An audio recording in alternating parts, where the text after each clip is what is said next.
Antes más o menos. ¿Me escuchan bien? Súper bien, profe. Bueno, vamos a comenzar.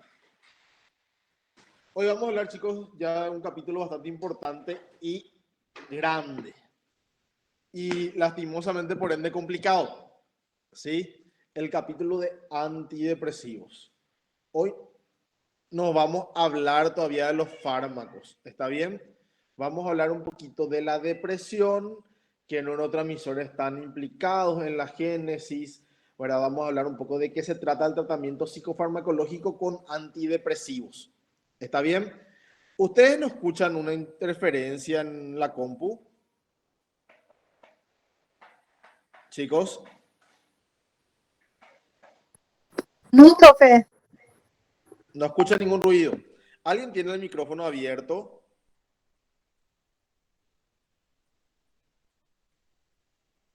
Yo le escucho súper bien, profe. ¿Sí? Yo escucho un ruidito, pero vamos a continuar igual. Bueno, entonces chicos, vamos a hablar de los antidepresivos, ¿está bien? Entonces, la pregunta es, y ustedes se van a recordar si ya dieron en fármaco, trastorno depresivo mayor, que la etiología proviene y es multifactorial, ¿sí? Pero cuando hablamos de la depresión biológica, si tener en cuenta los factores psicosociales implicados en sus genes, sí, tenemos que hablar de la teoría o la hipótesis monoaminérgica de la depresión.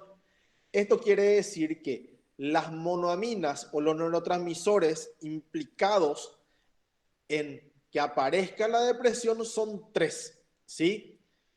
En donde ustedes tienen que recordar que aquí la noradrenalina, la serotonina y la dopamina, que ahora está un poquito relegada y pasó a un segundo plano, ¿sí?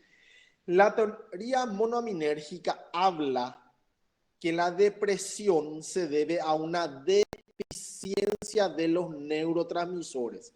Y estos tres neurotransmisores que les mencioné, la serotonina, la noradrenalina y la dopamina, ¿sí? Y la palabra que utilice es muy importante que recuerden, chicos, ¿sí? Deficiencia. ¿Está bien? Deficiencia puede incluir, uno, una disminución en la producción, disminución en la secreción, ¿sí? O disfunción a nivel del receptor del neurotransmisor.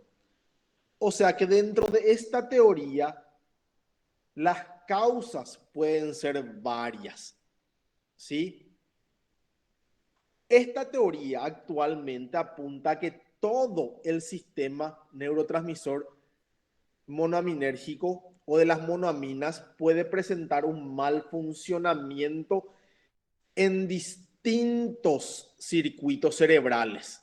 ¿Está bien? No en una sola parte específica del cerebro, en donde estos neurotransmisores que nosotros mencionamos e incluso muchos más secundariamente por la deficiencia de estos neurotransmisores cumplen o hacen que aparezcan los síntomas variados de la depresión, ¿sí?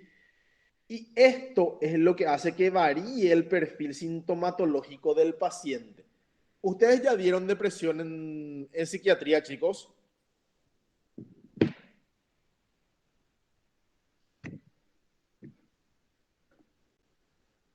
Chicos,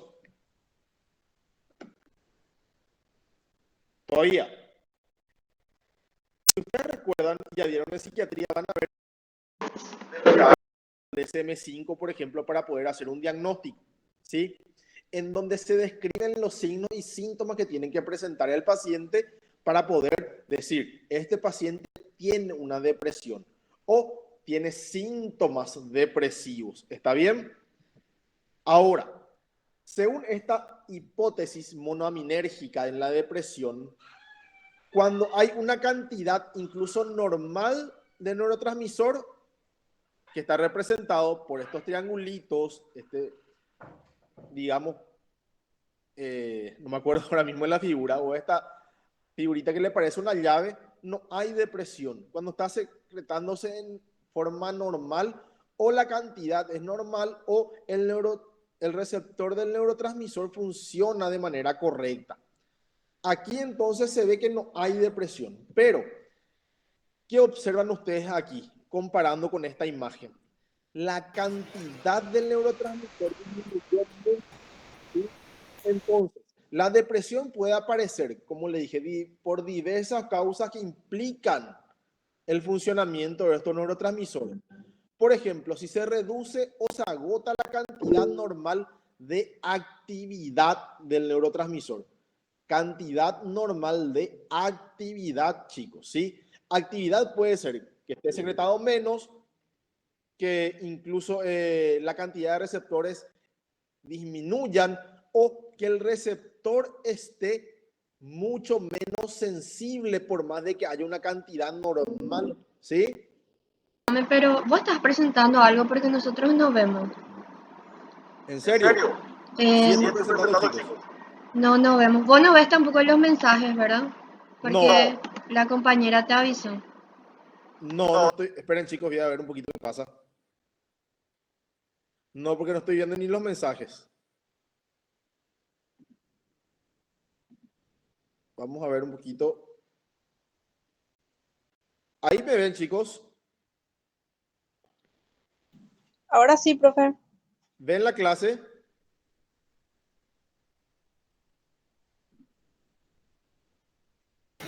Ahí sí, profe, ahí sí, se ve la presentación.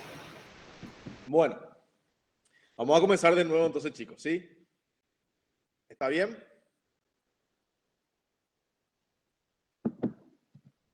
Bueno, vamos a hablar de la depresión, chicos, ¿sí? Para hablar de la depresión tenemos que hablar de la etiología, de cómo se produce la depresión, ¿sí? Dejando de lado los factores socioambientales o psicosociales que también pueden desencadenar episodios depresivos, vamos a hablar nosotros de la parte biológica, ¿sí? Porque esa es la parte que se trata con los psicofármacos, ¿sí? Para hablar de la etiología de la depresión, teniendo en cuenta incluso los factores genéticos, nosotros tenemos que hablar de la hipótesis monoaminérgica de la depresión, como dice el título que ustedes ven en pantalla, ¿sí? La teoría clásica sobre la etiología biológica, recalco eso, de la depresión dice que la depresión se debe a una deficiencia, chicos, ¿sí? Deficiencia incluye muchas cosas, ¿sí? Deficiencia puede incluir que el neurotransmisor se secrete en poca cantidad, que el neurotransmisor se secrete de forma correcta, pero el receptor del neurotransmisor esté deficiente o hayan pocos receptores, ¿sí? O que la señal que traduce ese receptor dentro de la neurona se pierda y se traduzca mal, por ejemplo. ¿Está bien? O sea que esa deficiencia incluye muchos procesos que pueden estar implicados en la falla y por ende la producción de la depresión. Nosotros vamos a hablar de 3 neurotransmisores monoaminérgicos. Monoamina por su estructura química. ¿Está bien? Aquí hablamos de una deficiencia de la noradrenalina y la serotonina principalmente, y teniendo también a la dopamina en la implicancia. Esta dopamina, o la teoría de la dopamina y la implicancia de la dopamina en la teoría monoaminérgica pasó a un segundo plano actualmente, pero sí se la sigue incluyendo porque está demostrado que su génesis se produce también a la falla en menor medida de ese neurotransmisor, ¿sí? Habla la teoría de que todo el sistema de neurotransmisión monoaminérgico con estos 3 neurotransmisores presenta un mal funcionamiento, ¿sí? En distintos circuitos cerebrales, o sea, en distintas partes del cerebro, ¿sí? Y funcionando deficientemente distintos neurotransmisores en distintas partes del cerebro otra vez. Eso hace que se cumpla el perfil sintomatológico del paciente. Porque les pregunto de nuevo, chicos, ¿ustedes ya dieron trastorno depresivo mayor en psiquiatría o TDM? En psicopatología del año pasado, profe. ¿Sí? Este año aún no dieron. Entonces, van a recordar los criterios del DSM-5 donde habla de los signos y síntomas que tiene que ir presentando el paciente para poder hacerle el diagnóstico. ¿Sí? Y dentro de esos signos y síntomas hablamos de síntomas depresivos, que en conjunto hacen la construcción sindromática y por ende hacen el diagnóstico. ¿Sí? Esos síntomas se deben a que, por ejemplo, en el córtex prefrontal, la serotonina y la noradrenalina están funcionando mal, por eso hay una disminución de los movimientos y el paciente está con un enlentecimiento psicomotriz, ¿sí? En el hipotálamo, por ejemplo, hay una disfunción de la dopamina, la noradrenalina y la serotonina y por ende hay una disminución de la atención y la concentración. Y vamos a ver eso más adelante. Esa disfunción en los distintos neurotransmisores en diferentes partes del cerebro explica la sintomatología. ¿Y por qué esto es importante, chicos? Porque es el abordaje que nosotros vamos a hacer con los fármacos sobre esos neurotransmisores específicos para mejorar o que el paciente mejore en realidad. Ahora, ustedes van a ver aquí que la serotonina en amarillo, la dopamina en azul y la noradrenalina en rojo están representados de esta forma. Ustedes van a ver aquí que hay abundante cantidad de cada neurotransmisor, ¿sí? Y esto está representado como su receptor. En esta gráfica se representa el estado normal de una persona sin depresión. Buena cantidad o buena secreción de neurotransmisores y buen funcionamiento de los receptores. En cambio, van a ver aquí que la depresión se establece si se reduce o se agota la cantidad normal de la actividad de los neurotransmisores, ¿sí? Y ahí hablamos otra vez de algo muy específico. No hablé directamente de la reducción de la cantidad, ¿sí? Actividad del neurotransmisor, porque incluso aquí pudiendo haber la misma cantidad representada en este gráfico, el que falla puede ser el receptor, ¿sí? Y si no falla el receptor, puede ser lo que pasa dentro de la neurona al recibir la señal de este neurotransmisor y al ser transmitida a otras partes de la neurona o a otras neuronas, ¿sí? Aquí es donde puede aparecer por algún motivo alguna disfunción y sobrevenir la depresión. ¿Me están siguiendo hasta acá, chicos? Interrúpame, por favor, si necesitan aclarar algo. Sí, profe. Entonces, vamos a hablar un poco de la hipótesis monominérgica y aquí vamos a agregarle el tema de los receptores de los neurotransmisores y algo muy importante, cómo afecta esto en el código genético y en la expresión de los genes. Porque cuando vean trastorno depresivo mayor o depresión mayor, van a ver que hay una causa genética. ¿Está bien? La hipótesis de los receptores de neurotransmisores en la depresión habla que hay alguna anormalidad en el receptor, como le mencioné, ¿sí? Que también puede llevar a la depresión, ¿sí? Puede ser por agotamiento del receptor, puede ser porque haya pocos receptores o puede ser que un mecanismo al recibir y pasar la señal del receptor está afectado, ¿sí? También la hipótesis de los receptores inmiscuidos en la etiología de la depresión habla y va un poquito más allá de si le tenemos solo en cuenta a los neurotransmisores, ¿sí? Habla que cuando el neurotransmisor está disminuido en su cantidad, como se ve aquí, el cerebro o el cuerpo intenta suplir eso aumentando muchísimo la cantidad de los receptores, ¿sí? Haciendo que el cerebro, de alguna forma, la neurona en este caso, se agote, ¿sí? Y disminuye mucho la sensibilidad de estos receptores, incluso tanto que ya no hacen contacto con su neurotransmisor, ¿sí? Eso se llama la regulación alta de los receptores de los neurotransmisores. Pocos neurotransmisores se suple aumentando la cantidad de receptores para ellos, pero disminuyendo la sensibilidad. ¿Sí? Hasta ahora no se cuenta con mucha evidencia para hablar de todo esto, por eso en todo momento yo me refería a una hipótesis. ¿Sí? Pero, por ejemplo, los estudios en personas o en cerebros post-mortem hablan de que hay muchos receptores aumentados de serotonina, por ejemplo, en pacientes que llegaron a suicidarse. Van a ver dónde está el circuito del suicidio en la depresión más adelante en la clase. ¿Sí? Entonces, la hipótesis de los receptores habla, sumándole a la hipótesis monaminérgica, que cuando hay una actividad deficiente de los neurotransmisores, el cerebro intenta compensar esto aumentando la cantidad de receptores, como pensando, voy a agarrar más de estos neurotransmisores que están poquitos si yo aumento la cantidad de receptores. Pero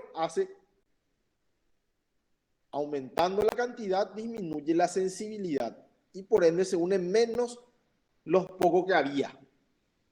¿Sí? Lo que conlleva finalmente a la depresión. ¿Sí? Actualmente, ¿sí? También hablamos de que, como les mencioné recién, que el problema tal vez esté no en el receptor, no en el neurotransmisor, ni en la cantidad del neurotransmisor, sino en dar la información que se recibe cuando el neurotransmisor hace contacto con el receptor, y esto ya pasa dentro de la neurona, para que esa información sea transmitida a otras neuronas en la sinapsis, ¿sí? Eso habla de una deficiencia en la transducción de la señal entre el neurotransmisor y otra neurona que tendría que recibir la información que se manda a través de ese neurotransmisor, ¿sí? Aquí habla de un hipotético problema molecular, ¿sí? Que pueden estar ya en los eventos distales a ese receptor. Esto ya estamos hablando dentro de la neurona, dentro del núcleo y en la expresión genética, ¿sí? Esto se puede explicar de alguna forma con el fallo al transducir la señal de estos receptores en un gen muy específico que se encontró que está implicado en la génesis de la depresión, y habla del gen del factor neurotrófico derivado del cerebro, BDNF. Este gen lo que hace es que la neurona sea viable, ¿sí? Y no se muera y se mantenga funcional, ¿sí? Entonces, este gen mantiene la vialidad de las neuronas cerebrales, pero en condiciones de estrés, por ejemplo, y ahí ya hablamos de factores psicosociales, este gen no se expresa y se cancela, ¿sí? Llevando a la atrofia y posible muerte de la neurona vulnerable, por ejemplo, en el hipocampo, que está implicado en la depresión, ¿sí? Entonces, cuando el número de receptores se adapta a la deficiencia del neurotransmisor o su sensibilidad se disminuye, posiblemente se deban a alteraciones de la expresión de ese gen, ¿sí? Como se ve en esta imagen. Ustedes aquí van a ver la cantidad normal, digamos, de neurotransmisores uniéndose a su receptor. Este proceso ya viene a ser dentro de la célula, en donde aquí hay una deficiencia en la expresión del gen que está codificando que esa neurona sea funcional, ¿sí? Cuando esto tiene un problema, la consecuencia deriva a que no hay una respuesta antidepresiva, por ejemplo, en los factores externos como el estrés. Aquí, si esto funcionara de forma normal, los neurotransmisores funcionando en cantidad, el receptor funcionando en cantidad, se tendría que aumentar este factor del que hablamos con la expresión genética, dando respuesta, por ejemplo, a estos factores estresantes y no hay depresión. Pero el fallo, entonces, agregándole a todo lo que hablamos de los neurotransmisores y los receptores, se podría deber y estar a nivel genético. ¿Sí? Entonces, este factor neurotrófico juega un papel muy importante en el crecimiento y en el mantenimiento de las conexiones neuronales, ¿sí? La disminución de la expresión genética de este gen, de la producción de proteínas y muchas reacciones que ocurren en el cerebro gracias a él, puede comprometer la capacidad del cerebro para crear y mantener neuronas y sus conexiones, ¿sí? Esto lleva a la desconexión, no hay sinapsis y mueren las neuronas. Lo que se ve en la figura 1 para explicarlo de alguna manera, ¿sí? No se expresa el gen, la neurona muere, ¿sí? Si está funcionando, las neuronas son viables y funcionales. ¿Cuáles son los factores externos que pueden estar implicados en la supresión de este gen? Principalmente el estrés, de distintas manifestaciones, como vamos a ver más adelante, o ustedes van a ver en realidad cuando den trastorno depresivo mayor. ¿Sí?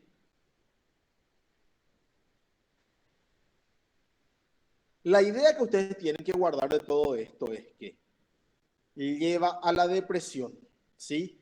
Y la consecuente repetición de los episodios depresivos, ¿sí? Esta posibilidad de que las neuronas en el hipocampo disminuya su tamaño y funcionalidad durante los trastornos depresivos y de ansiedad, porque van a ver que más adelante cuando vemos trastornos de ansiedad y ansiolíticos, se comparten circuitos cerebrales, ¿sí? Y esto se está demostrando actualmente con los avances de estudios de imágenes, ¿sí? En donde se ven que hay ciertas zonas del cerebro donde por las imágenes se puede ver que funcionan en menor medida en pacientes deprimidos, ¿sí? Entonces, aquí ya tenemos dos hipótesis. Una hipótesis molecular y una genética que habla de la disfunción a nivel de los neurotransmisores y los genes y por ende la aparición de la depresión. El estrés también de manera externa influye muchísimo en cómo el cuerpo responda a eso, ¿sí? En donde tiene que ver la actividad cerebral para la génesis de la depresión. La respuesta normal al estrés implica la activación del hipotálamo y la liberación de una hormona que se llama factor de crecimiento de corticotropina, ¿sí? Que estimula otra vez la liberación de otro neurotransmisor que es el de la hormona corticotrópica desde la hipófisis, ¿sí? Esta hormona hace que se liberen glucocorticoides, cortisol principalmente, en la glándula suprarrenal que está encima de los riñones. Esto es lo que se ve en la respuesta al estrés, ¿sí? Y es un estrés que generalmente cuando esto se da de esta forma, el estrés es adaptativo. Pero cuando hay una disfunción a nivel de cualquiera de estos pasos que mencionamos o en el estrés crónico, ¿sí? Esta liberación de los corticoides, que son las hormonas del estrés, pueden causar por su liberación excesiva y crónica la atrofia del hipocampo y por ende volver a producir depresión. Entonces, habiendo mencionado cómo están implicados los neurotransmisores, los receptores, la expresión genética y el factor externo que es el estrés y las consecuencias biológicas de este, vamos a hablar de los síntomas y los circuitos de la depresión. ¿Me siguen hasta acá, chicos? Profe, yo tengo una consulta. Sí. Lo último que dijo, lo del cortisol, Sí. ¿baja o sube? El cortisol aumenta mucho en los estados de estrés. Pero lo del cortisol aumentado hace que justamente a nivel superior pase todo lo contrario. ¿Sí? En el estrés crónico, este cortisol que sube y tiene que bajar en estrés agudo, por ejemplo, viendo toda la normalidad, se mantiene alto, haciendo que en el cerebro, a nivel del hipocampo, hipotálamo y la hipófisis, disminuya la secreción de todo lo otro que estaba anteriormente secretándose y haya atrofia del cerebro, disminución del tamaño de las neuronas y hipofunción de ellas al final. Pero aquí estamos hablando de estrés crónico, ¿sí? Un estrés, por ejemplo, el trastorno de ansiedad generalizada, por ejemplo, ¿sí? O maltrato sistemático en una persona, o abuso en una persona sistemático también, que provocan estos cambios a nivel de estos ejes, ¿sí? No de algo que aparece de un momento a otro, por ejemplo, la reacción del estrés en un accidente de tránsito, por ejemplo, donde el cortisol aumenta muchísimo, se libera noradrenalina y ocurre una cascada de neurotransmisión, ¿sí? Pero que luego desciende y todo vuelve a la normalidad. Aquí ya estamos hablando de algo crónico y por ende tiene sus consecuencias, porque no se normaliza esta secreción de estos corticoides, como el cortisol, por ejemplo.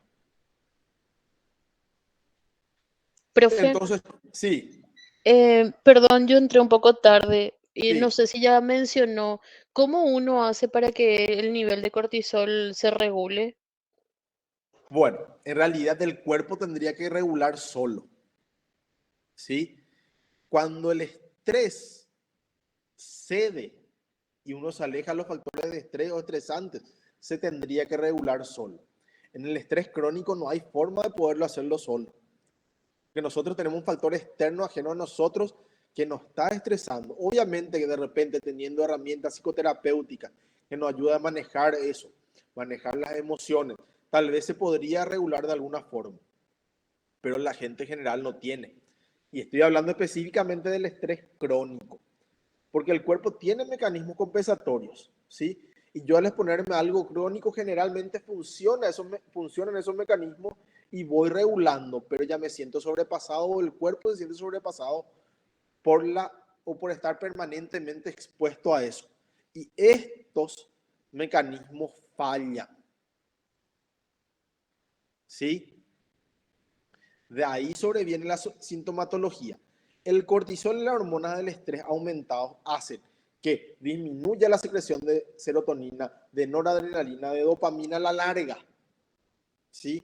En el estrés agudo y crónico, sí, se secreta muchísima noradrenalina, por ejemplo, porque es necesaria para la huida, por ejemplo, y nos prepara y nos tiene alerta. Pero a la larga y en la exposición crónica, se cansa el cerebro y ya no puede producir. Y de ahí es que viene la disminución, por ejemplo, de la noradrenalina y la aparición de ciertos síntomas depresivos. Y lo mismo con la serotonina, pero ya de una forma secundaria o, digamos, colateral. Y también la dopamina. No sé si me explico de esa forma. Perfectamente, gracias, profe. ¿Sí? Ahora, vamos a hablar. Profe, Sí, perdón, está más tranqui. interesante. No, Entonces, cuando el cortisol baja, es como que el estrés ya estuvo mucho tiempo arriba, ¿verdad? Y ya no puede. El cortisol baja también. el cortisol en realidad no baja, ¿sí? Se mantiene arriba, ¿sí? Pero, por ejemplo, y como les dije, el cortisol hace que en un estrés agudo y como reacción aguda, tendría que mantener arriba también los otros neurotransmisores como la noradrenalina, la serotonina y la dopamina, que son los que nos importan ahora mismo, ¿verdad? Pero eso no pasa. ¿Por qué? Porque se agotan. Y esta es la forma más fácil que puedo explicarle, ¿verdad? Se agota la cantidad de neurotransmisor porque de una forma también se agota la materia prima y se agota la producción de receptores. Porque en un momento dado, cuando baja la cantidad de receptores de alguna forma, ¿sí? También se aumenta la cantidad, cuando baja la cantidad de neurotransmisores, se aumenta la cantidad de receptores, pero el cerebro también en algún momento dice, ya no puedo producir más para intentar compensar. Y ya pierden sensibilidad, como les expliqué. Y todo es como un círculo vicioso que va pasando. Y estamos hablando de la cronicidad respecto al estrés. ¿Está bien? O los factores, en este caso, para explicar mejor, psicosociales que intervienen en la génesis de la depresión. ¿Sí? Sí, profe, gracias. Sí, bueno. Vayan interrumpiéndome cuando estamos hablando, por favor, porque es la forma más fácil de explicar, pero díganme su nombre porque yo no les puedo ver y de repente es un poquito más fácil dirigirme directamente a ustedes así de esa forma. ¿Sí? Entonces, vamos a hablar un poquito de los síntomas, la falla de qué neurotransmisor y qué sistema está implicado en la aparición de esos síntomas. En la depresión, ¿está bien? Y en qué parte del cerebro están fallando. ¿Sí? Bueno, aquí hablamos, de nuevo les repito, de hipótesis. ¿Sí? Cómo nosotros, con todos los estudios que hay, hablamos de que los neurotransmisores están implicados, porque se usan los fármacos y funcionan. Porque esto es muy difícil de probar a nivel molecular. ¿Sí? Aquí hablamos de que el sistema monoaminérgico es el que está implicado, eso ya sabemos, ¿sí? Y esto regula la eficiencia del procesamiento de información en una amplia variedad de circuitos cerebrales y neuronales, que podrían ser los responsables de que aparezcan los síntomas o distintos síntomas de la depresión cuando estos fallan, ¿sí? Y ustedes, como van a ver más adelante cuando den en psiquiatría de depresión, que para el diagnóstico y para hacer el diagnóstico de esta persona tiene una depresión, tiene que cumplir criterios, ¿sí? Porque yo puedo tener síntomas depresivos, pero no estar deprimido, ¿sí? Y eso es muy importante diferenciar, ¿sí? Yo puedo estar muy triste, pero no estoy deprimido. Y es una analogía que generalmente todo el mundo hace, al decir, me siento triste, estoy deprimido, ¿sí? Tristeza no es sinónimo de depresión, ¿sí? Insomnio, falta de apetito, ¿sí? Son síntomas depresivos, pero no podemos hablar todavía de depresión, ¿está bien? Entonces, para que todo esto se dé, tienen que cumplirse los criterios y hacer una construcción sintomática de la depresión. Algo muy importante, nosotros tratamos muchos síntomas depresivos con los antidepresivos sin que haya depresión, porque nos estamos enfocando al síntoma que causa disfuncionalidad en el paciente. ¿Sí? Entonces, cada síntoma está teóricamente asociado a un procesamiento ineficiente de información en diversos circuitos cerebrales. Y este procesamiento ineficiente habla de, como le dije, pudiendo ser la deficiencia del neurotransmisor, la deficiencia del receptor del neurotransmisor, la deficiencia del gen implicado en el factor de crecimiento neuronal o la respuesta maladaptativa al estrés externo. ¿Sí? O sea que son inmensos los factores. De ahí que una buena historia clínica, una correcta anamnesis, un correcto diagnóstico nos ayuda a elegir siempre el mejor fármaco para ayudarle al paciente. ¿Sí? Entonces, estos diversos circuitos cerebrales tienen diferentes síntomas localizados topográficamente en regiones cerebrales bastante específicas.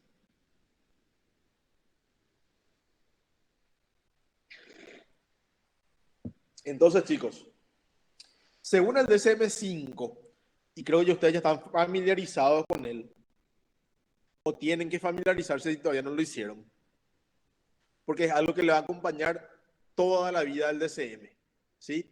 Hasta que venga el 6 y el 5 tienen que saber de memoria prácticamente, ¿sí? Habla de dimensiones en un episodio depresivo mayor según los síntomas del DSM-4, la imagen, pero actualmente es el DSM-5, ¿sí? No varía mucho. Habla de humor depresivo. El humor depresivo incluye la tristeza, ¿está bien? La melancolía, ¿sí? Que perdura en el tiempo. No hablamos de una emoción momentánea, ¿sí? Y que exista apatía o pérdida de interés, ¿sí? O pérdida de la capacidad de sentir placer o la pérdida de la voluntad. Eso se requiere para que exista el diagnóstico de trastorno depresivo mayor o un episodio depresivo. Y ya me adelanto usando la palabra episodio, ¿sí? Porque la depresión también está implicada en el trastorno bipolar, ¿sí? Y cuando hablamos de depresión, solamente depresión unipolar, un episodio depresivo es un trastorno depresivo mayor y se diagnostica como tal. Pero cuando el episodio depresivo aparece en el contexto de un trastorno bipolar, hablamos solamente de un episodio depresivo, ¿sí? Los síntomas que vamos a ver son, Profe, ¿sí? Carmen, ¿puedes repetir esa parte, la diferencia entre el estado depresivo mayor y Bueno, genial, Carmen. Mira, ustedes conocen todos la depresión, ¿verdad? La depresión, ¿sí? Cuando nosotros hablamos de trastorno depresivo mayor, en la depresión unipolar, la depresión que no es parte del trastorno bipolar, hablamos de que un episodio depresivo es un trastorno depresivo mayor. Si una persona, para graficarles un poco mejor, yo, Elías, ¿verdad? Tengo mi primer episodio depresivo a los 35 años. Ese es mi primer evento de trastorno depresivo mayor. Me medico, salgo del cuadro, pero tengo una recurrencia, una recaída más adelante. Ese es mi segundo episodio depresivo mayor, ¿sí? Y ya hablamos de un trastorno depresivo mayor reincidente, recidivante o recurrente, ¿sí? Y no estamos hablando todavía de que puede existir un tercer o cuarto o quinto episodio o más adelante hacer una distimia, ¿sí? Cuando yo veo un trastorno, un episodio depresivo dentro del contexto de un trastorno bipolar, no puedo hablar de un trastorno depresivo mayor, ¿sí? Porque el paciente ya tiene su diagnóstico y es el de trastorno bipolar. Hablamos de episodio depresivo en ese momento y en esa enfermedad o en ese trastorno con ese paciente. No estamos hablando de un trastorno depresivo mayor, hablamos de un episodio depresivo y esa es la diferencia, ¿sí? Pero cuando en psiquiatría van a ver que más adelante, cuando una persona, dependiendo de la edad y de los factores de buen o mal pronóstico que llega a tener, generalmente una persona con un episodio depresivo mayor grave y con factores de mal pronóstico, en los próximos 10 años, tal vez su diagnóstico pueda cambiar a un trastorno bipolar porque las probabilidades de que haga un episodio maníaco o hipomaníaco son bastante altas, ¿sí? Pero aquí, trastorno depresivo mayor es igual y sinónimo a episodio depresivo. Y en el trastorno bipolar, episodio depresivo es y no es sinónimo de trastorno depresivo mayor. Es episodio depresivo. Pero se tienen que cumplir los mismos criterios. ¿Entendiste, Carmen? ¿Se me expliqué? Sí, profe, súper bien, gracias. Bueno, entonces, chicos, cambios de peso y apetito. En la depresión se pueden ver aumento o disminución de peso. Lo más normal es la disminución o pérdida de peso. ¿Está bien? Y estamos hablando de una disminución del peso mayor al 5% del peso corporal en un periodo de un mes, ¿sí? Cuando hay aumento de peso, hablamos de un síntoma atípico, ¿sí? Lo mismo, pérdida de apetito es lo normal y el aumento del apetito es lo atípico, pero se puede presentar de cualquiera de las dos formas, ¿sí? Perturbaciones del sueño, lo más común es el insomnio, ¿está bien?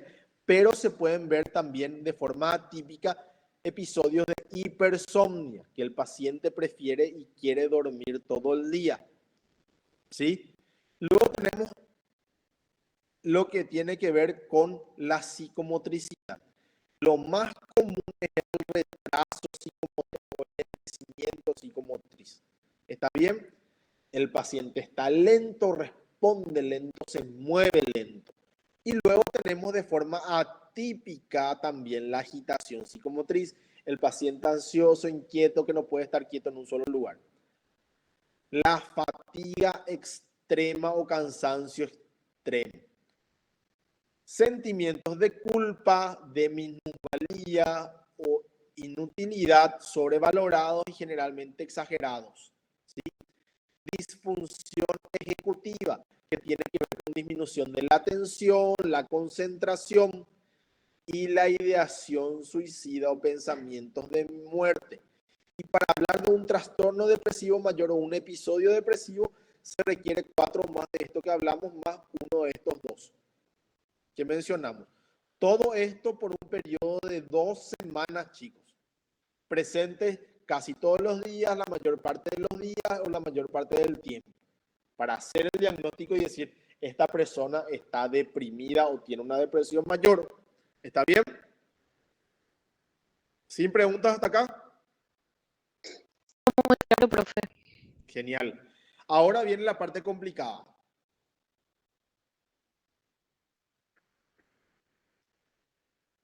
Aquí van a ver en esta gráfica los síntomas y los circuitos en la depresión, ¿sí? Donde hay una correspondencia de cada síntoma diagnóstico del DSM con los circuitos cerebrales y el mal funcionamiento teórico de estos, ¿sí? En donde van a ver, por ejemplo, en el córtex prefrontal, una disminución de las monoaminas, habla de una disminución o cambios del humor o el humor depresivo, los sentimientos de la culpa, la intencionalidad suicida o las ideas de inutilidad o minusvalía. También aquí habla la fatiga psicomotora o mental también, la disminución de la concentración, la anedonia que puede llegar a aparecer, ¿sí? Cuando estamos hablando del núcleo estriado, vamos a ver que la noradrenalina, por ejemplo, está afectada aquí y puede estar implicada en la disminución de la capacidad de sentir placer, la fatiga, la pérdida de energía, ¿sí? Entonces, cada circuito cerebral se relaciona con algún síntoma y la deficiencia de un neurotransmisor, o puede ser más de uno también, en ese circuito. ¿Está bien? Esto a modo de ejemplificar, chicos. Yo no les voy a pedir que sepan qué neurotransmisor y qué parte del cerebro está implicado, pero sí algunas cosas grandes que vamos a especificar un poquito más adelante. Aquí, el humor depresivo. ¿Sí? Aquí, como ustedes van a ver, están implicados los 3 neurotransmisores. La serotonina, la noradrenalina y la dopamina. Principalmente en 2 lugares, en la amígdala y el córtex prefrontal, ¿sí? Y estamos hablando de una disminución de la actividad y de la funcionalidad de estos neurotransmisores, ¿sí? Y para ser más específico, en realidad es una disminución de la funcionalidad de estos neurotransmisores porque no sabemos en realidad qué mecanismo está implicado hasta ahora. Solo sabemos que no funciona. ¿Está bien? Y que con los antidepresivos funciona. Es la forma más fácil de explicar todo esto. ¿Sí? Teorías tenemos muchísimas, pero teorías. ¿Sí? Entonces, el humor depresivo, la tristeza extrema, la melancolía que ocupa todas las esferas de esa persona, se debe a la disfunción de los 3 neurotransmisores en la amígdala y el córtex prefrontal. Ahora, la apatía. Y la forma más grande de la apatía es la bulia. Aquí hablamos de la noradrenalina y la dopamina sin tener en cuenta a la serotonina. ¿Sí? Entonces, vamos a ver que aquí el córtex prefrontal está implicado de nuevo cuando hablamos de la noradrenalina y los centros hipotalámicos, ¿sí? Aquí se le agrega la dopamina al núcleo accumbens, ¿sí? Pero hablamos de nuevo una disfunción de estos dos neurotransmisores para estos síntomas específicos, ¿sí?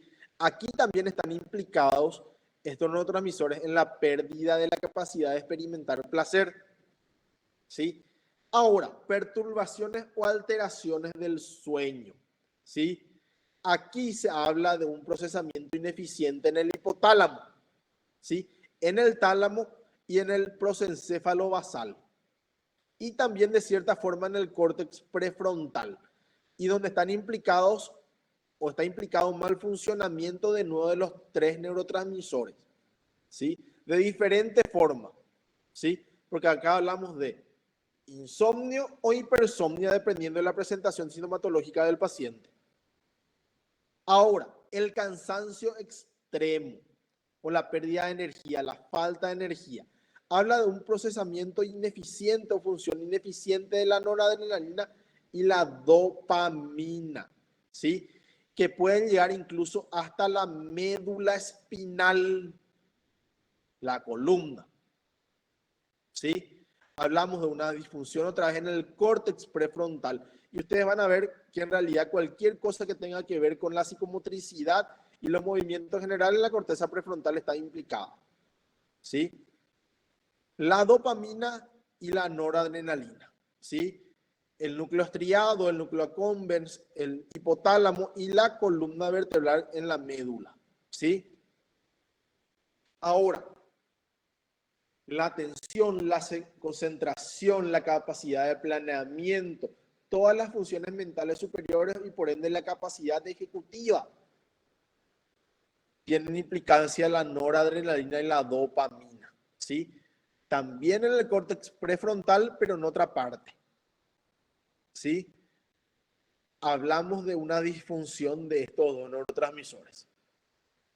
La psicomotricidad, de nuevo implicados los tres neurotransmisores en el córtex prefrontal y también en otras partes del cerebro, donde tenemos otra vez de nuevo la amígdala, por ejemplo, y el cerebelo, cuando tiene que ver la serotonina y la noradrenalina. El apetito, regulado principalmente por la serotonina, ¿sí? En el hipotálamo. Y a través de la serotonina en realidad están implicados muchísimos otros neurotransmisores de forma secundaria. Y el circuito del suicidio o los pensamientos de muerte, ¿sí? Se cree que está regulada también por una deficiencia en la funcionalidad de la serotonina, ¿sí? Implicados a nivel de la amígdala, el córtex prefrontal y el córtex orbital, ¿sí? Aquí es donde se regula de forma importante la intencionalidad suicida, teniendo implicancia la serotonina. Los sentimientos de culpa o minusvalía tienen que ver con la serotonina en la amígdala y en el córtex prefrontal, pero ventromedial. Sería la parte inferior del córtex. ¿Por qué esto es muy importante, chicos? ¿Sí? Porque dependiendo de la sintomatología, sabiendo yo que el paciente tiene ideación suicida, está funcionando mal la serotonina, ¿qué le voy a dar a este paciente preferentemente? Un inhibidor selectivo de la recaptación de serotonina, ¿sí? O un paciente con mucho retraso psicomotriz, ¿sí? Donde están implicados los tres neurotransmisores. Voy a elegir uno dual preferentemente que tenga importancia o haga funcionalidad con la serotonina y la noradrenalina, ¿sí? De ahí la importancia de saber y conocer estos circuitos y los síntomas relacionados. Más adelante vamos a explicar un poquito la eficacia de los antidepresivos, ¿sí? Los síntomas de la depresión relacionados con el humor vienen caracterizados por su expresión afectiva, como el paciente demuestra, ¿sí? Es decir, si provocan una reducción del afecto positivo o un aumento del afecto negativo. Vamos a hablar un poquito de qué es lo que es el afecto positivo reducido, ¿sí? El afecto positivo reducido es el que aparece cuando hay, por ejemplo, humor depresivo, la pérdida de la felicidad, del interés, del placer, la pérdida de energía, del entusiasmo, del estar alerta, de la concentración, la baja autoestima. Y hablamos de una disfunción de la dopamina y la noradrenalina. Y cuando aumentan los síntomas relacionados con el afecto negativo, que es la culpa, el miedo, la ansiedad, la irritabilidad, la soledad, hay una difusión de la noradrenalina y la serotonina. Para explicar un poquito mejor esto, el afecto positivo reducido, ¿sí? Las cosas buenas reducidas, ¿sí? Disminuye la felicidad, la alegría, se deja de sentir placer, hay pérdida de energía, hay pérdida de entusiasmo, hay abulia, pérdida de motivación de voluntad, ¿sí? Disminución de la alerta, la concentración, afecto positivo reducido y por ende aumentan esos síntomas, ¿sí? Ahora, el afecto negativo aumentado aumenta la culpa, aumenta el miedo, aumenta la ansiedad, aumenta la ira, la irritabilidad, aumenta los sentimientos de soledad, implicados en ambos la noradrenalina y la serotonina y la dopamina, ya sea la dopamina en el afecto reducido o en el aumento, en la disminución del afecto positivo y en el aumento del afecto negativo, ya sea la serotonina o la dopamina. Ahora, vamos a hablar un poquito de los principios generales de la acción de los antidepresivos. Vamos a complicar un poquito más las cosas.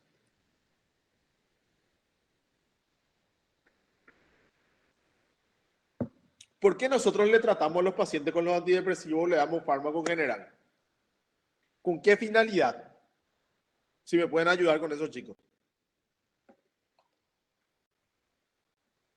Sería, profe, para compensar esa deficiencia que tiene o ese de, ¿qué usted utilizó ese término? Hay una déficit. Sí, para compensar, pero lo mejor y la forma mejor de expresar sería para que el paciente mejore o remita o desaparezcan los síntomas. ¿Sí?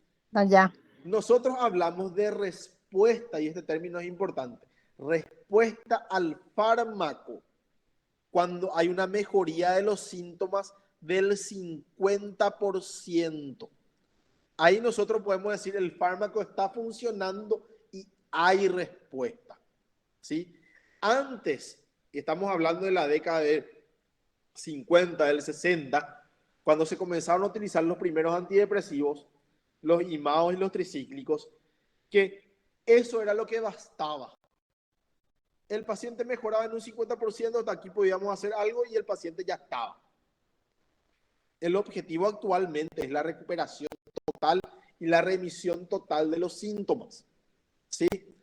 Pero que haya una respuesta del 50% en el paciente ya habla de que el fármaco es eficaz, de que hay respuesta al fármaco, de que el fármaco está funcionando, ¿sí? Entonces, este es un gráfico muy importante y me gustaría que comiencen a memorizar, ¿sí? Pero justo ese tema de los porcentajes era que yo quería preguntarte, porque Sí, en este caso este 50% sería solamente aplicado a la depresión, los episodios depresivos y los trastornos depresivos, o sería en general. a los episodios depresivos.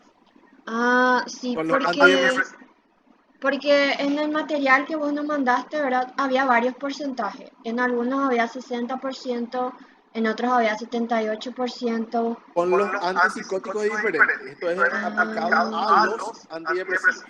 Ah, por eso hay diferentes porcentajes, ¿verdad? Porque es Sí, de acuerdo a las diferentes enfermedades o síntomas que hay, ¿verdad? exactamente. Y Ah, diferente a los fármacos. y por eso en el examen la respuesta era 78% en lo que respecta a los antipsicóticos, ¿verdad? Exactamente. Ah, Bueno, ¿sí? gracias, profe. Con nosotros hablamos de respuesta con los antidepresivos, si hay una mejoría del 50% con respecto a los síntomas. Y estamos hablando de antidepresivo en este caso, o tratamiento con antidepresivo, ¿sí? Cuando el tratamiento de la depresión obtiene por lo menos un 50% de mejoría, hablamos de que hay una respuesta, de que el fármaco está funcionando, ¿sí? Y nos da un pronóstico de que el fármaco tal vez sea eficaz, ¿sí? Estos pacientes con un 50% de respuesta están mejor, pero no llegan a estar bien. Y antes, como le dije, eso ya era suficiente y le podían considerar al paciente curado. Este gráfico es muy importante, en donde esta línea habla de la eutimia, el afecto normal. ¿Está bien? Por encima de esto, nosotros acá ya tenemos la hipomanía y más arriba la manía. ¿Sí? Aquí nosotros hablamos de la distimia y el episodio depresivo. En este punto el paciente está deprimido.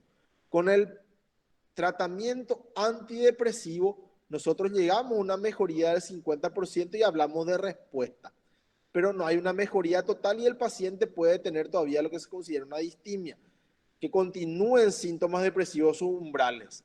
Pero con el tratamiento, esto tiene que ir aumentando hasta llegar aquí como objetivo principal, la eutimia. Ahora, hablamos de respuesta, el primer concepto, ¿sí? Mejoría del 50% de los síntomas. Se puede considerar una mejoría parcial del paciente. Profe, eso ¿Sí? sería para estabilizarle al paciente, ¿verdad? Para que pueda, tipo, responder a los tratamientos. No, no estamos hablando todavía de estabilidad. Nuestro objetivo es que el paciente remita toditos sus síntomas, pero que muestre una mejoría del 50% y más adelante vamos a ver y vamos a hablar ya del periodo de tiempo que tiene que mostrar esa mejoría. Nos habla de que hay respuesta al fármaco, porque si nosotros no tenemos en un periodo de tiempo esa respuesta o mejoría de por lo menos el 50% de los síntomas, no anda el antidepresivo y tenemos que buscar otro. ¿Está bien? Sí, Por gracias, eso profe. es importante hablar de respuesta. Aquí vamos a introducir otro concepto, remisión, ¿sí? Nuestro objetivo es la total remisión de los síntomas, que el paciente ya no tenga síntomas depresivos, ¿sí? Y que se mantenga de esa forma de mejoría, ¿sí? Y que en un periodo corto de tiempo no aparezcan de nuevo, ¿sí? Entonces, remisión hablamos de desaparición o disminución de los síntomas hasta desaparecer. ¿Sí? Entonces, en un paciente eutímico que se deprime y se inicia el tratamiento antidepresivo con el diagnóstico de depresión, nosotros buscamos que haya una remisión o disminución completa de los síntomas y él vuelva a estar en la eutimia. ¿Cuánto tiempo nosotros esperamos? 6 a 12 semanas. Y en estas 6 a 12 semanas, por lo menos ya tenemos que comenzar a ver una disminución del 50% de los síntomas depresivos para hablar de respuesta del fármaco.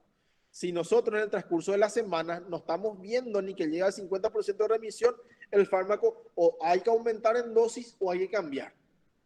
¿Sí? En este periodo de remisión, el paciente ya no tiene síntomas, se siente bien, ¿sí?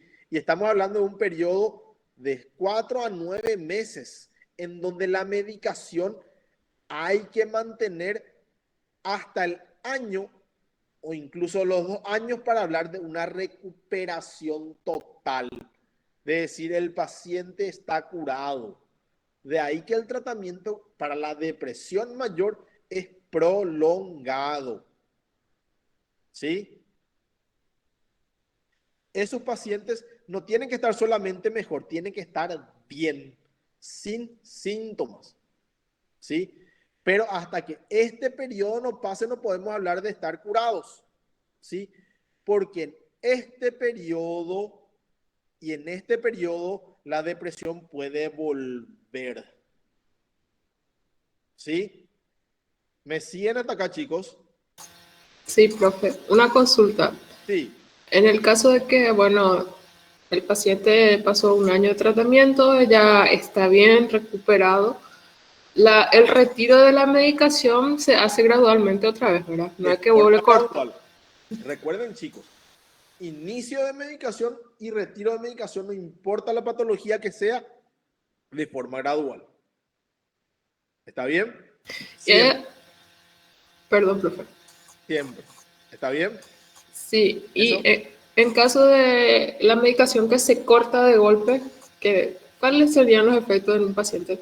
Y como vimos con los antipsicóticos, por ejemplo, los síntomas de rebote, el síndrome de abstinencia, ¿sí? Pueden ser muchísimos, ¿sí? Y varía muchísimo y son diferentes, tanto en los antipsicóticos como en los antidepresivos. E incluso varían otra vez dentro de los antidepresivos con los diferentes antidepresivos, ¿sí? Pero generalmente son, uno, los síntomas rebotes que pueden aparecer de un momento a otro y los síntomas derivados de la abstinencia al fármaco, ¿sí? Sí, profe, gracias. Ahora, vamos a hablar un poquito de otros conceptos importantes. Ya tenemos dos, ¿sí? Respuesta, remisión y ahora vamos a ver dos más. Recaída y recurrencia. Hablamos de que el paciente está en un episodio depresivo, por lo menos 2 semanas de los síntomas que mencionamos, inicia un tratamiento con los psicofármacos. En este periodo de 6 a 12 semanas, vemos que hay respuesta al 50%, el fármaco está funcionando. Y se puede dar de dos formas aquí las cosas. Uno, que antes de llegar a la remisión total de los síntomas, vuelva a recaer el paciente o se vuelva a intensificar los síntomas o hacerse de nuevo más importantes. O que el paciente llegue a la eutimia y de nuevo presente sintomatología depresiva. Ahí en este periodo de tiempo, en este proceso de continuación del fármaco, hablamos de una recaída. ¿Sí? ¿En dónde? Como les dije, el paciente no mejoró del todo y recayó. O el paciente tiene una mejoría completa, pero en este periodo de tiempo vuelve a presentar. ¿Sí? Recaída, chicos. ¿Sí? En la fase de continuación del tratamiento farmacológico. Y luego tenemos el concepto de recurrencia, en donde el paciente ya en un periodo de mantenimiento con un tratamiento de 1 año por lo menos, o incluso después de haber dejado el fármaco, reaparece la sintomatología y hablamos de recurrencia.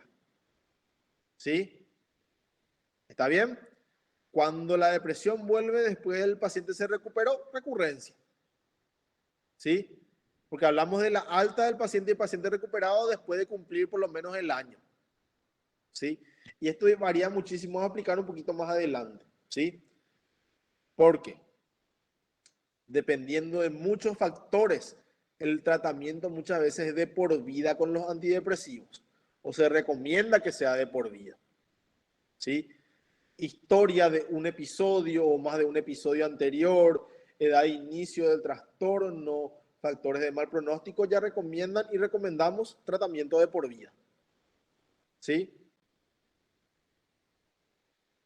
Ahora, para lograr ese estado auténtico de remisión asintomático, ¿sí?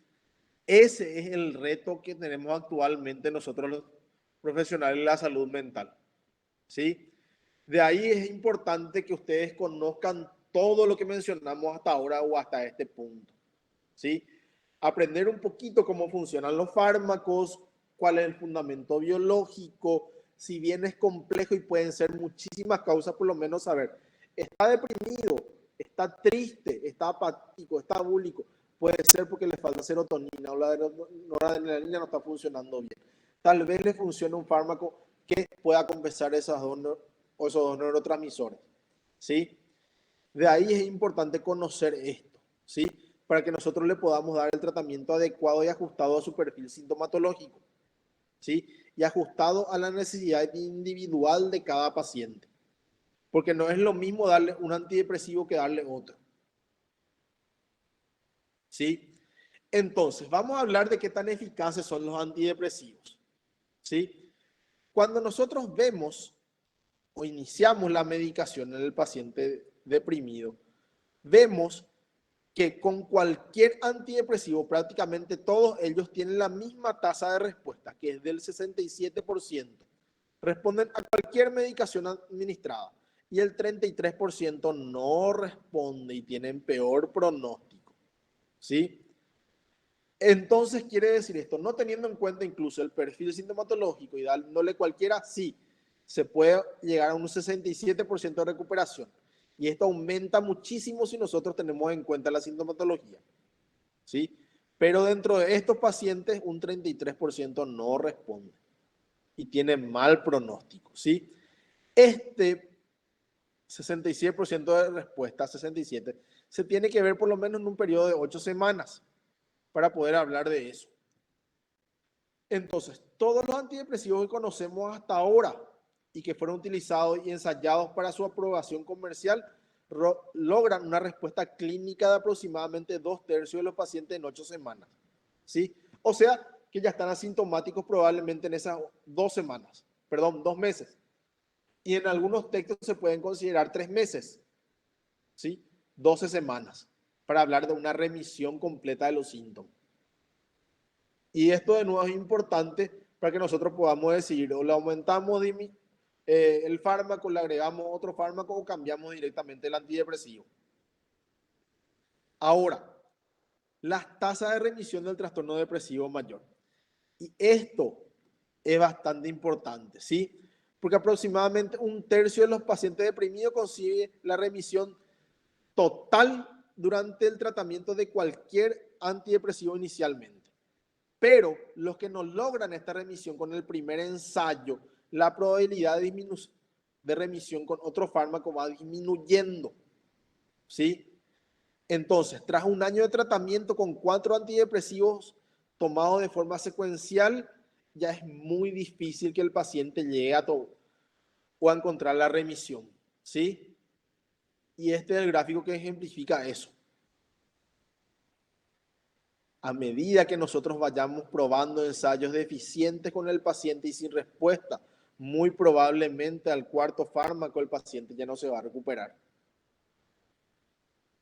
¿Sí? De ahí que muchas veces el trastorno depresivo mayor es considerado como un trastorno crónico, porque es muy recidivante. Y se cuentan muchísimas recaídas y recurrencias en este trastorno. Sí.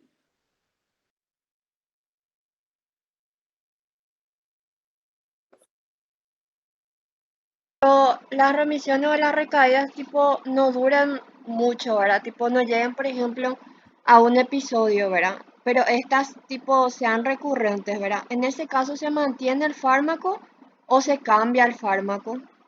Ahora, chicos, todo depende de la respuesta y la funcionalidad del paciente. Vamos a explicar un poquito más adelante eso, ¿sí? De cómo sería. ¿Sí? Cuando nos enfoquemos directamente a cómo se utilizan estos fármacos. No se preocupen que vamos a explicar eso. ¿Está bien? Ahora, vamos a hablar un poquito de cuando no hay respuesta total del paciente. Y algo muy importante que tiene que ver con lo que preguntaste es el concepto de distimia. Sintomatología depresiva en un periodo de tiempo de por lo menos 2 años, en donde el paciente no tiene periodos libres de síntomas que duren más de 2 meses.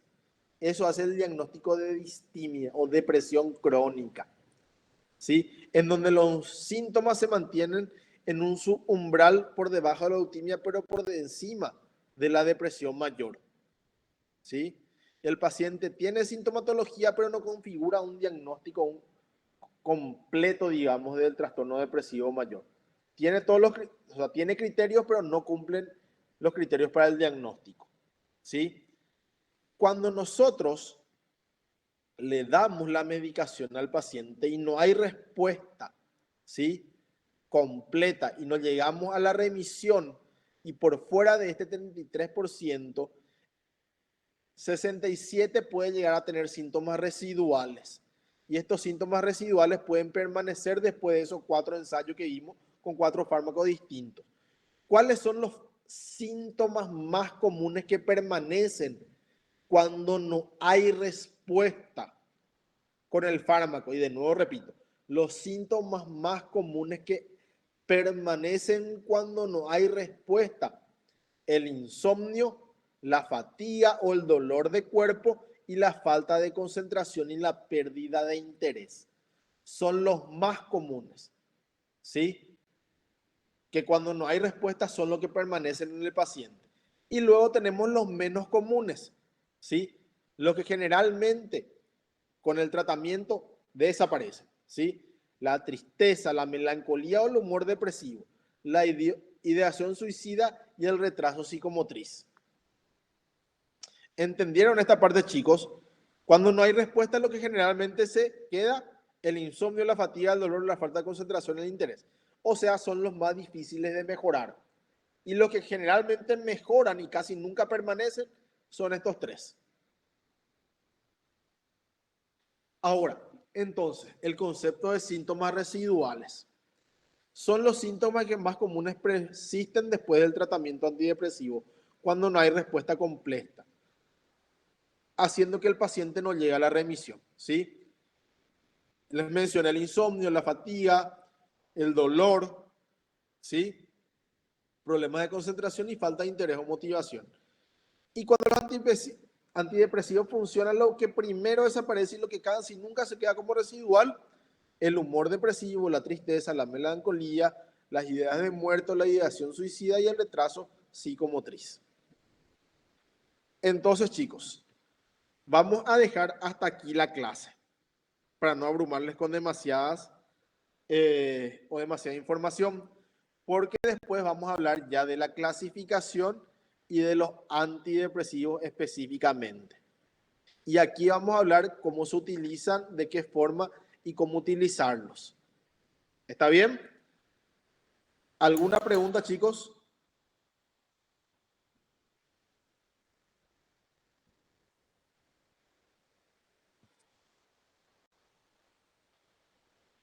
Todo muy claro, profe. Muy interesante la clase realmente. Bueno, entonces, chicos, yo le voy a alzar la clase y vayan mirando un poquito. El foro siempre tiene a disposición para hacer las preguntas que no podamos aclarar acá en la clase. Y en la clase que viene probablemente ya terminemos lo que son antidepresivos, para continuar con todo lo que tiene que ver relacionado con los trastornos del humor. Más adelante ya vamos a tocar los estabilizadores del estado de ánimo y el tratamiento del trastorno bipolar. ¿Está bien?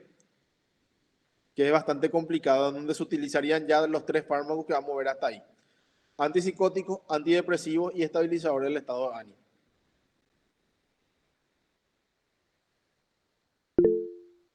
¿Está bien? Sí, profe, muchas gracias. Perfecto, chicos. Entonces nos vamos a ver el lunes que viene. Sí, señor. Perfecto, chicos. Bueno, que tengan una buena noche. Igualmente, profe. Hasta mañana. Chao. Chao, chao.